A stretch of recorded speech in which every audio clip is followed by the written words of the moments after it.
Okay, so Okay, here so we we have have like Elisa Maza. we have the beauty here to Goliath's beast. That is the sort of spunky New York cop. I mean, originally she was the original idea for this character is that her name was going to be Liza, I think Chavez, and that she was going to be Venezuelan. But because she is played by, let's see, Marina Sirtis, who is pictured there in the middle, right? And that's kind of like, they had to change up the character a little bit. She was just supposed to be like pure Latin American, but Marina has a very kind of diverse background. I think she has one Italian American parent and another parent who's like half Cherokee Indian and then half African and so on. So it's like this very, I mean, you can't see it, but it's like this very kind of American mutt type mix here. And Yes. so they've taken her family background basically into the show. As I put the family picture on the left of her there, where you see like her father is this kind of Cherokee. No, he's not Cherokee actually. He's Hopi Indian. That's what the wiki says. See if we can get the 10% Hopi All right. Indian Peter Maza. The mother is then Diana Maza. That's on the right in the family photo. That's like this Nigerian African studies major who's then revealed to be like heavily into African witchcraft later in the show. And this is like with the universe that we are in right now, like everybody who's anybody is doing magic in this universe. If you have Oh a yeah, position of power, if you you need a are like spell book. like a politician or something, like you own a spell book or something, everybody who's gotten anywhere in this universe is using some kind of magic to get there, which is I think it's quite funny. So it's shown that she has like two siblings. Oh, Glow in the Dark here was pointing out something I was just about to make this point. He says for $5, Massa thought she didn't need no man until she met the Chad Goliath, and then she happily fell into his arms. And it's just instant as well. Like she has the bedroom eyes by the end of that episode. Yes. And I mean, of course, with the kind of bizarreness of the human gargoyle thing, there's limits to how much you can show of, let's just say, like physical affection and so on. But it's kind of heavily implied that Yes. they have a relationship, and it's made explicit, I think, in season 3, where they actually kiss each other. So, but that's kind of as far as it goes. She has an older brother there. It's called Derek Mossa, which I mean, I was quite confused because he looks like a regular American black man in a sense, like he's so I was wondering if like these two the parents, if they had children from a previous marriage and then they got together with one child each and then they had a third kid. That's like the younger sister in the top left there, Beth. I I see, mean, yeah. the I don't know if you've gotten this far in this, if that happens in the first season, but like her brother Derek. No, I am not familiar with the Tiger Man, but I am Yeah. familiar with him as a Yeah. character. Okay. Yeah. Well, spoilers. This is where we get into the spoiler territory. So, I mean, they work for the police force, and like you see the father as well. He's also a police officer, and it's supposed to be like this, I'm familiar with that yeah, stuff. Yeah. tradition in the family. But you know, Derek basically gets an offer from like one of these bad guys to go and work security privately for him, and the paycheck is a lot better, even though she's been warned multiple times by Lisa that like this guy's up to no good. Basically, he's just trouble all the way. But he's like, man, I ain't make shit, like this. Yeah, yeah. Like we Gotta talked get about with that paper. Yeah. yeah, we got to get the paper, get the Mickey D's and the grills and the Nike shoes. So he goes to work security for David Sanatos, who basically turns him into a furry.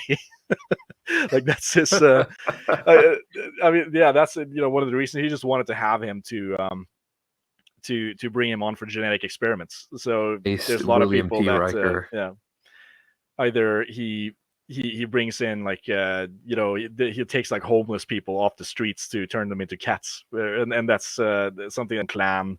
It's called the Labyrinth Clan, and they live kind of in the subway, um, where they have to like try to create their own sort of hierarchy and system for all of these kind of rejects of genetic experiments from David Sanatos and his corporation, which end up being quite a few by the end of the second season. So let's see what else is interesting about this character. She is a sort of competent character, and I feel like they blew all of the diversity budget on this one, And in some sense, I feel like it's better in the sense like, okay, we're going to have diversity, so we're just going to put this character in here, and The one character, yeah. all of the biracial stuff is just going to be focused here, right? And she's It's not going to be a like strong, independent woman, etc., etc. But yeah, she has just like, okay, it's super like biracial plus strong independent woman, and then everyone else can just be normal in a sense. And of course, and now, then I just mean normal by just like, standard, because she is kind of like a normal person in the show. She's not mentally ill like you see with some of these other characters. She is presented as being very competent at her job, almost like this kind of superwoman level competent, which is, I mean, you have the beginning there. Yeah. She's a super cop in the same way that John McClane is a super cop. It's that 80s, 90s, American cop can do it all if they're just put in the right position, sort of Yes, thing. by themselves, of course. She just happens to be a woman, quote unquote, right?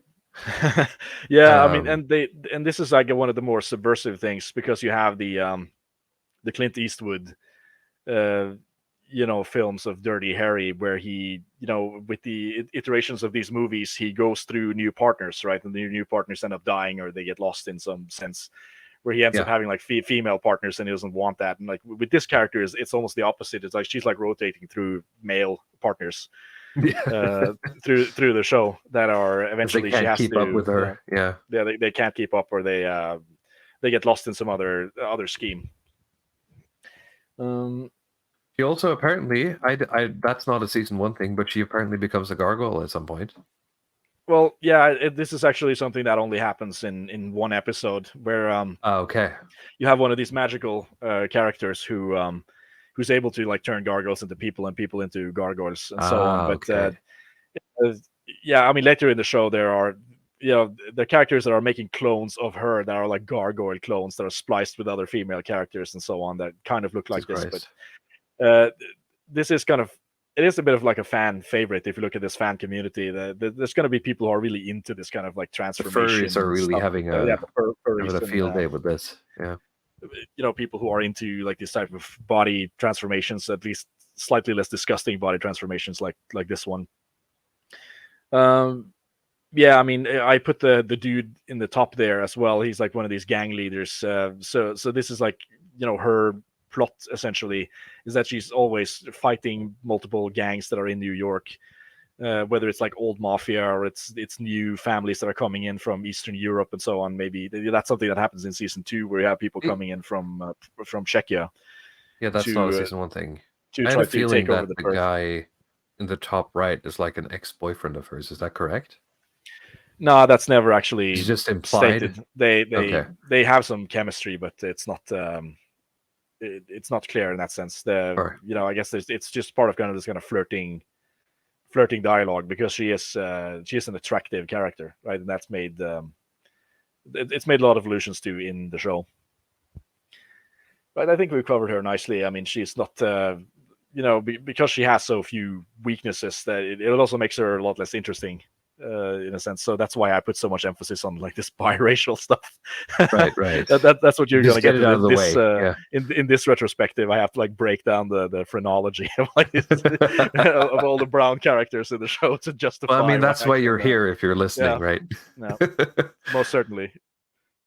I was going to say, I forgot to mention it, but this here in the bottom middle picture, like the way they did it with the gargoyles, that when they're not using their wings, they're basically just wearing them as capes, is very cool. That's it. Yes, I also think that's one of like these kind of Batman things that they did. Probably, yeah. But in that way, they can sort of fit into regular buildings and stuff, and I guess the wings get really cluttered. Just a very cool way of solving it. I think.